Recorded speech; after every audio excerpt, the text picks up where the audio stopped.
नमस्कार दोस्तों, एग्जाम सारथी YouTube channel में आप सभी का स्वागत है। दोस्तों, इस वीडियो में हम राजस्थान पटवार परीक्षा 2025 के जनरल साइंस के सब्जेक्ट का जो सिलेबस है उसको कवर करेंगे, जिसमें पहला आपका टॉपिक है दैनिक जीवन में उपयोग। दोस्तों, प्रीवियस ईयर्स में आए मल्टीपल चॉइस क्वेश्चंस के कॉन्सेप्ट वाइज एक्सप्लेनेशन के वीडियोस हम शेयर करेंगे। उससे पहले कुछ जो कॉन्सेप्ट है वो हर एक टॉपिक के क्लियर करते जाएंगे। सबसे पहले दोस्तों बात करते हैं कि जो जनरल साइंस है यानी सामान्य विज्ञान का दैनिक जीवन में क्या उपयोग है। तो इसका जो स्तर है दोस्तों एग्जाम में जो आता है वो कक्षा 8 से लेकर के 10वीं तक की जो एनसीईआरटी का लेवल है वो पूछा जाता है दोस्तों कॉम्पिटिटिव एग्जाम्स में। अभी तक जितने भी प्रीवियस ईयर्स में पेपर्स आए हैं उनमें सब में यही देखा गया है। तो सबसे पहले बात करते हैं कि जनरल साइंस यानी कि सामान्य विज्ञान क्या है। सामान्य विज्ञान का मतलब है कि विज्ञान के वे मूलभूत सिद्धांत और तथ्य जो हमारे दैनिक जीवन से जुड़े होते हैं, जैसे कि फिजिक्स है, केमिस्ट्री है, बायोलॉजी है, इन सब का जो मिला जुला रूप है जो हमारे डेली लाइफ में यूज होता है। कुछ एग्जाम्पल्स के साथ हम आगे देखेंगे। तो जो भी अलग अलग विज्ञान है उनका हमारे दैनिक जीवन में क्या उपयोग है उसका हम व्याख्या के साथ एग्जाम्पल्स देखेंगे जो कि महत्वपूर्ण है। जैसे कि रसोई में कौन सी साइंस होती है हमारे एग्जाम्पल के लिए, खमीर उठना यानी जो फेर्मेंटेशन होता है, जो दही जमाते हैं और जो हम वो ब्रेड है, इडली डोसा है, ये पकाते हैं तो इनमें ईस्ट या बेकिंग पाउडर डालते हैं जिससे कि वो फूल जाती है। ईस्ट द्वारा क्या होता है, किण्वन होता है, फेर्मेंटेशन होता है और कार्बन डाइऑक्साइड गैस निकलती है। गैस की निकलने की वजह से जो वो आटा होता है ब्रेड का या डोसे का वो फूल जाता है क्योंकि गैस बाहर निकल रही है। तो इसके लिए जो सिद्धांत है वो रसायन विज्ञान का जो जीव किण्वन प्रक्रिया है वही है। दोस्तों, दूसरा अगर उदाहरण देखें तो जैसे जो कंबशन है, जो जलाने की प्रक्रिया है, चाहे गैस चूल्हा हो, लाइटर हो, स्टोव हो, इन सब में ईंधन से हम दहन करते हैं, उसको जलाते हैं। एलपीजी गैस है जिसमें प्रोपेन और ब्यूटेन गैस होती है, वो जलती है और हीट उत्पन्न करती है। तो ये जो सिद्धांत है वो ऑक्सीजन की उपस्थिति में हाइड्रोकार्बन का दहन, ये एक रसायन विज्ञान का सिद्धांत है। इसी तरीके से दोस्तों अगर सफाई में भी देखें तो साइंस होती है, जैसे साबुन और डिटर्जेंट। साबुन और डिटर्जेंट जो होते हैं वो सर्फेक्टेंट होते हैं जो गंदगी को पानी में घुलने योग्य बनाते हैं। तो साबुन की एक सिरे पर तो हाइड्रोफिलिक भाग होता है और दूसरे सिरे पर हाइड्रोफोबिक भाग होता है। हाइड्रोफिलिक तो पानी में घुल जाता है और हाइड्रोफोबिक होता है वो पानी से अलग होता है, जो गंदगी को अलग निकाल देता है। तो इसमें सिद्धांत लगता है रसायन विज्ञान का जो सरफेस टेंशन और ध्रुवीयता का इसमें प्रयोग होता है। तो ये रसायन विज्ञान हमारे सफाई में भी यूज होती है। इसी तरीके से रसोई के जो बर्तन है उसमें भी धातु जो अधातु है वो भी कहीं ना कहीं साइंस से जुड़ी हुई है, जैसे एल्यूमिनियम और स्टील है। खाना पकाने वाले जो बर्तन है वो एल्यूमिनियम और स्टेनलेस स्टील के होते हैं क्योंकि ये ताप के अच्छे चालक होते हैं, इसीलिए इनको यूज में लिया जाता है। तो इसमें भी भौतिकी का जो उष्मा चालकता का सिद्धांत है वो काम करता है। इसी तरीके से दोस्तों अगर बात करें हेल्थ और मेडिसिन की, तो एग्जाम्पल के लिए जो पैरासीटामोल है, ओआरएस है, तो बुखार में दी जाने वाली जो दवा है पैरासीटामोल वो शरीर के तापमान को नियंत्रित करती है। इसी तरीके से जो ओआरएस है, ओरल रिहाइड्रेशन साल्ट, ये डायरिया में शरीर को इलेक्ट्रोलाइट प्रदान करता है। तो कुल मिलाकर के इसमें जीव विज्ञान का सिद्धांत है जो शरीर के कार्य, और रसायन विज्ञान में जो दवाओं का रासायनिक प्रभाव हमारे शरीर में कैसे हमारे स्वास्थ्य पर काम आता है। दोस्तों, एक जैसे दैनिक उपकरणों में साइंस का क्या उपयोग होता है, तो एग्जाम्पल के लिए जो बल्ब, ट्यूबलाइट, पंखा, मोबाइल फोन, ये सब साइंस पर आधारित है। बल्ब में जैसे विद्युत ऊर्जा प्रकाश ऊर्जा में बदलती है, पंखे में विद्युत ऊर्जा यांत्रिक ऊर्जा में बदलती है।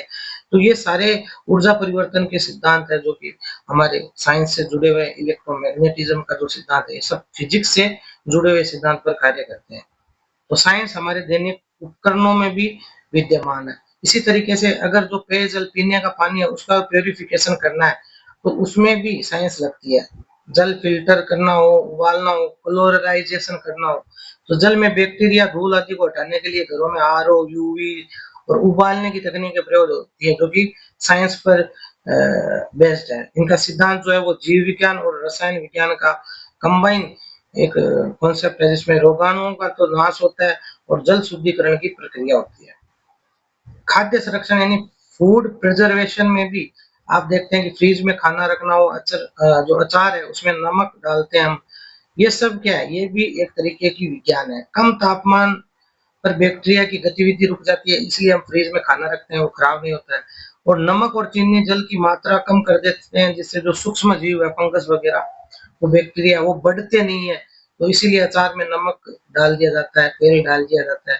तो इसके जो सिद्धांत है वो जीव विज्ञान का सिद्धांत, यहाँ बैक्टीरिया पर नियंत्रण का जो सिद्धांत है वो लागू होता है। इसी तरीके से दोस्तों अगर बात करें एनर्जी सोर्सेज की, तो जो घरों में, परिवहन में जो एनर्जी सोर्सेज है, जैसे कि एलपीजी है, पेट्रोल है, सौर ऊर्जा है, ये सब के सब क्या है, विज्ञान पर आधारित है। खाना पकाने में एलपीजी हो, परिवहन में पेट्रोल, डीजल और सौर ऊर्जा का उपयोग भी जो तेजी से बढ़ रहा है, इनमें जो सिद्धांत है, रासायनिक सिद्धांत जो हाइड्रोकार्बन का है, जिसमें हाइड्रोकार्बन जलता है। इसी तरीके से भौतिकी में ऊर्जा रूपांतरण, जो सौर ऊर्जा से हम विद्युत ऊर्जा में बदल देते हैं, यांत्रिक ऊर्जा में बदलते हैं, तो ये सब फिजिक्स ही इसमें लगती है। दोस्तों अब हम कुछ यहाँ एमसीक्यूज जो प्रीवियस ईयर्स में आए हुए हैं वो आपके लिए रखेंगे इस टॉपिक से। जैसे कि इडली या डोसा बनाने के लिए आटे को रात भर क्यों रखा जाता है, तो इसका सही आंसर है किण्वन यानी fermentation के लिए। जब आटे में खमीर, ईस्ट या बेकिंग पाउडर डाला जाता है तो किण्वन की प्रक्रिया होती है, फेर्मेंटेशन होता है, तो कार्बन डाइऑक्साइड जिससे निकलती है और पूरा आटा क्या हो जाता है, फूल जाता है, क्योंकि हमें उसे फुलाकर उस ब्रेड फॉर्म में लाना होता है। दूसरा क्वेश्चन जो दोस्तों आया, घरेलू एलपीजी जो होती है वो किस प्रकार की इसमें गंध डाली जाती है ताकि रिसाव का पता चल सके। दोस्तों जो एलपीजी होती है उसकी कोई गंध नहीं होती है, इसलिए इसमें मिथाइल मर्केप्टन डाली जाती है, जो बहुत ही तेज गंध वाली एक गैस होती है, जो बिना गंध वाली एलपीजी में मिलाया जाता है, ताकि अगर लीकेज हो जाए तो हमें पता चल जाए कि सिलेंडर लीक हुआ है। दोस्तों एक क्वेश्चन ये पूछा गया कि साबुन से धुलाई करते समय झाग बनने का मुख्य कारण क्या है, तो इसमें इसका सही आंसर है सर्फेक्टेंट्स की उपस्थिति।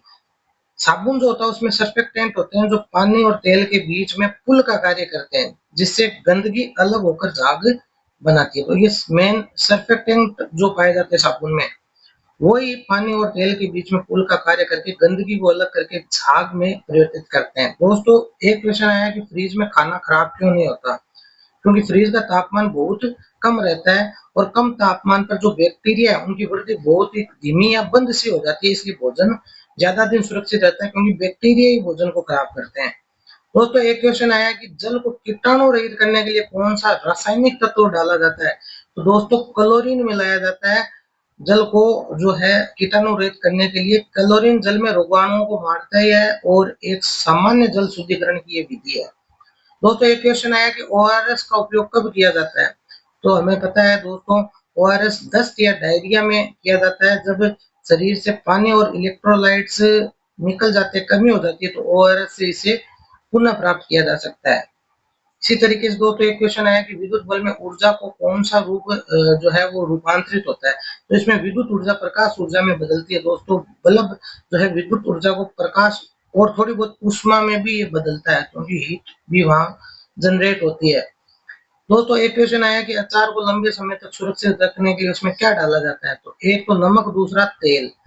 नमक और तेल क्या करते हैं, सूक्ष्म जो जीवों की वृद्धि को रोकते हैं, और ये पारंपरिक खाद्य संरक्षण की विधि है जो पुराने एंशिएंट टाइम से हमारे जो है समाज में यूज ली जाती रही है।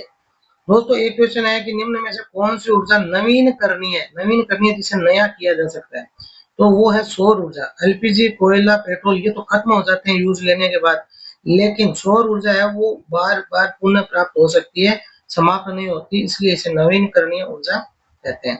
दोस्तों एक क्वेश्चन है कि जल को उबालने से कौन सा लाभ होता है, तो जल में से जो रोगाणु है वो नष्ट हो जाते हैं। दोस्तों 100 डिग्री सेंटीग्रेड पर उबालने से जो हानिकारक सूक्ष्म जीव होते हैं जल में वो मर जाते हैं और जल शुद्ध हो जाता है। तो दोस्तों ये जनरल साइंस का पहले चैप्टर का पहला टॉपिक हमने इस वीडियो में डिस्कस किया। इसके हम 100 एमसीक्यूज केवल इस टॉपिक पर आपके साथ अगले वीडियो में लेके आएंगे जो प्रीवियस ईयर्स में आए हुए हैं और वही रिपीट होते रहते हैं हर एग्जाम में। तो वो वीडियो भी आप जरूर देखना।